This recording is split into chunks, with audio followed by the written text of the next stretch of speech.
Verma Palace, Yeola Kopargaon रोडचं आकर्षण restaurant Verma Palace, luxury rooms, multi cuisine restaurant आणि भव्य banquet hall, AC rooms, terrace garden आणि स्वादिष्ट जेवण. एकदा भेट द्या. आपल्या अपेक्षापेक्षा जास्त सेवा मिळेल. ठिकाण येवला कोपरगाव रोड, उपजिल्हा रुग्णालय शेजारी येवला. Restaurant Verma Palace. येवला तालुक्यात विजेचा खेळखंडोबा, देवरगावच्या प्रश्नावर राष्ट्रवादी युवक काँग्रेसचा आक्रमक. नमस्कार, बुलेटिन 13 डिजिटल न्यूजवर आपले स्वागत आहे.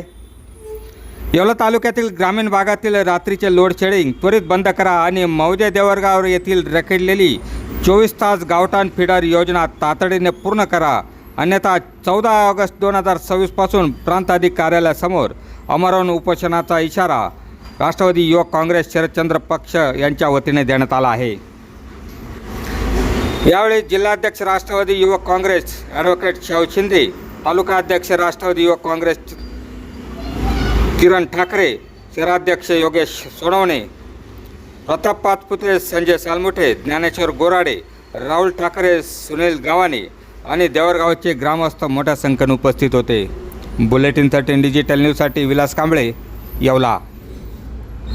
आज राष्ट्रवादी काँग्रेस पार्टी शरदचंद्र पवार पक्षाच्या वतीनं ग्रामीण भागामध्ये जी लोड शेडिंग चालू झालेली आहे त्याबद्दल या ठिकाणी प्रांत अधिकारी साहेबांना या ठिकाणी निवेदन देण्यात आलं. खरं जर बघायला गेलं तर आज महाराष्ट्रामध्ये सिंगल फेजसाठी कोणालाही या ठिकाणी वंचित ठेवता येत नाही, परंतु या ठिकाणी ग्रामीण भागात आज जर आपण बघितलं तर संध्याकाळी 7 वाजेनंतर ते 11 वाजेपर्यंत संपूर्ण ग्रामीण भागात लाईट जाते.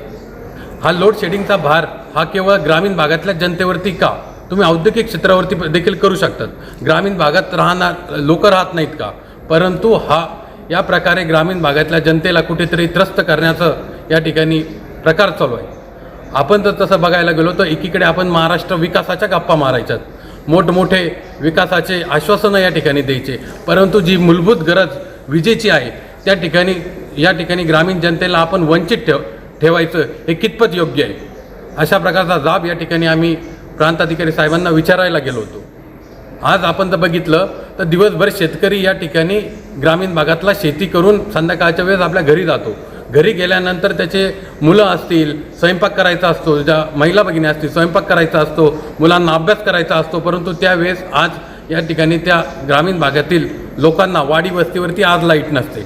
आज पावसाचे दिवस चालू आहेत, या ठिकाणी बिबट्याचं प्रमाण देखील मोठ्या प्रमाणात वाढलेलं आहे. साप असतील, बिबट्या असतील, या प्रश्न देखील धोका निर्माण झाला आहे. अशा परिस्थितीमध्ये ग्रामीण भागामध्ये जे काही लोड शेडिंग सरकारने या ठिकाणी चालू केलेलं आहे ते कुठेतरी बंद व्हावं आणि कमीत कमी जर आपल्याकडे वीज उपलब्ध होत नसेल तर कमीत कमी सिंगल फेज तरी आपण लाईट त्या ठिकाणी ठेवली पाहिजे, अशी विनंती या ठिकाणी आम्ही प्रांत साहेबांना केली. राष्ट्रवादी काँग्रेस पक्षाच्या वतीने मौजे देवरगाव या ठिकाणी 24 तास 3 फेज लाईट हे एक स्वतंत्र फिडर योजना आहे जी संपूर्ण तालुक्यात कार्यान्वित झालेली आहे. देवरगावच्या देखील उंबरठ्यावरती हे लाईट आलेली असताना अगदी 2 पोलवरती गाव जोडलं जाऊ शकतो असा प्रश्न गेली 3 वर्ष या वीज वितरण कंपनीने प्रलंबित ठेवलेला आहे. गेली 3 वर्षापासून गावकरी या योजनेचा पाठपुरावा करतात. अनेक मंत्री महोदय असतील, आमदार असतील, खासदार साहेब असतील यांच्यासमोर अनेकदा हा प्रश्न चर्चेला गेला, परंतु याच्यामध्ये फक्त आश्वासनं दिले जातात आणि दिशाभूल केली जाते. कर्मचाऱ्यांकडून, अधिकाऱ्यांकडून उडवाउडवीची उत्तरं दिली जातात.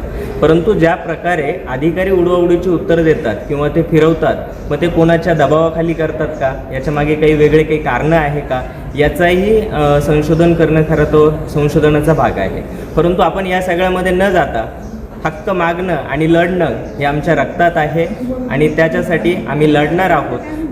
जर येणाऱ्या महिन्याभराच्या आतमध्ये हा प्रश्न सुटला नाही तर 13 ऑगस्टपर्यंत आम्ही निवेदनाद्वारे त्यांना माहिती दिलेली आहे आणि मागणी केलेली आहे की 13 ऑगस्टच्या आतमध्ये हा जर प्रश्न मिटला नाही तर याच ठिकाणी 14 ऑगस्ट 2026 पासून योजना कार्यान्वित होईपर्यंत गावकऱ्यांसमवेत आम्ही या ठिकाणी उपोषणाला बसणार आहोत.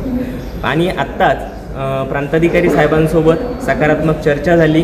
त्यांनी लवकरात लवकर हा प्रश्न सोडवू अशा आश्वासन दिलेलं आहे आणि त्याच दृष्टीने हा प्रश्न लवकर सुटेल अशी आम्हाला अपेक्षाही आहे.